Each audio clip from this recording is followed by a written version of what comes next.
Perkenalkan, nama saya Serina Rebecca Tambunan, NPM 1901010018. Di sini saya akan menjelaskan tentang teori membaca untuk anak SD tingkat kelas tinggi. Nah, yang pertama saya akan menjelaskan pengertian membaca.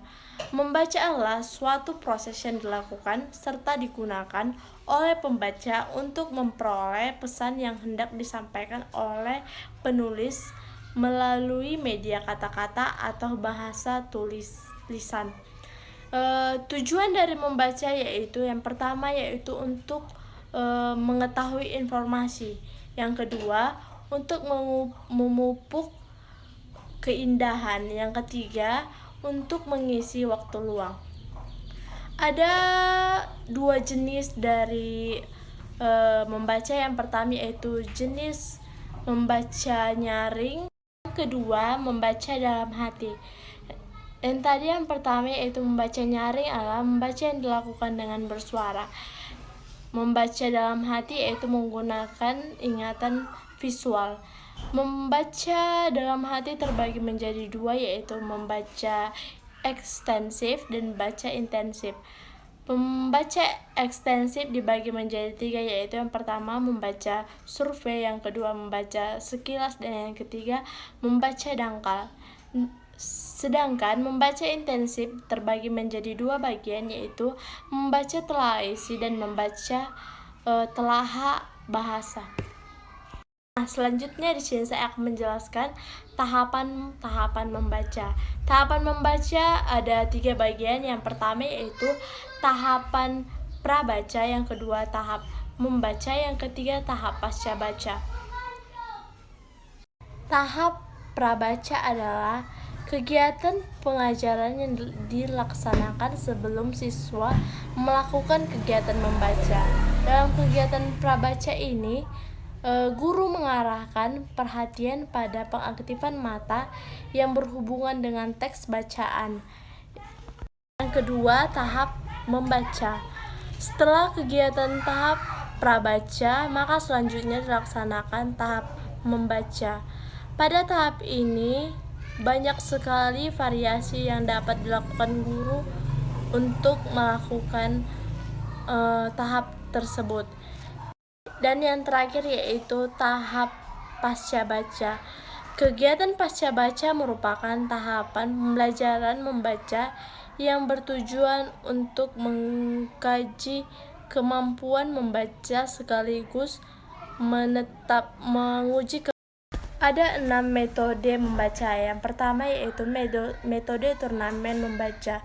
Metode ini menekankan usaha yang siswa untuk memahami wacana dengan kerjasama atau menggunakan kelompok untuk mencapai berbagai keterampilan sosial. Yang kedua yaitu metode jigsaw. Metode ini adalah metode untuk mendorong siswa aktif dan saling membantu dalam menguasai materi pelajaran untuk mencapai prestasi yang maksimal. Yang ketiga metode CIRC. Yang keempat metode sovereign reading, yaitu menekankan pada usaha pengembangan kemampuan membaca dan menyusun aktivitas membaca secara bertahap. Yang kelima metode grup investigasi, yaitu membaca intensif. Dan yang terakhir membaca skema kritis. Selanjutnya saya akan menjelaskan pendekatan membaca. Yang pertama yaitu ada pendekatan komunikatif, yang kedua ada pendekatan integratif, yang ketiga pendekatan cara belajar siswa aktif. Yang pertama yaitu pendekatan komunikatif. Pendekatan ini mengajarkan atau mementingkan fungsi bahasa sebagai alat komunikasi. Yang kedua pendekatan integratif ini yaitu melancarkan atau membuat keterampilan menyimak, membaca, berbicara, dan menulis. Yang ketiga pendekatan cara belajar siswa aktif. Pendekatan cara belajar siswa aktif ini adalah kegiatan belajar mengajar yang melibatkan siswa secara penuh dalam proses belajar mengajar. Selanjutnya saya akan menjelaskan strategi-strategi dalam membaca. Yang pertama ada strategi kegiatan membaca langsung atau KML atau DRA Direct Reading Activities. Yang kedua yaitu strategi SQ3R atau Survey, Question, Read, Recite, and Review. Yang ketiga yaitu strategi membaca tanya jawab.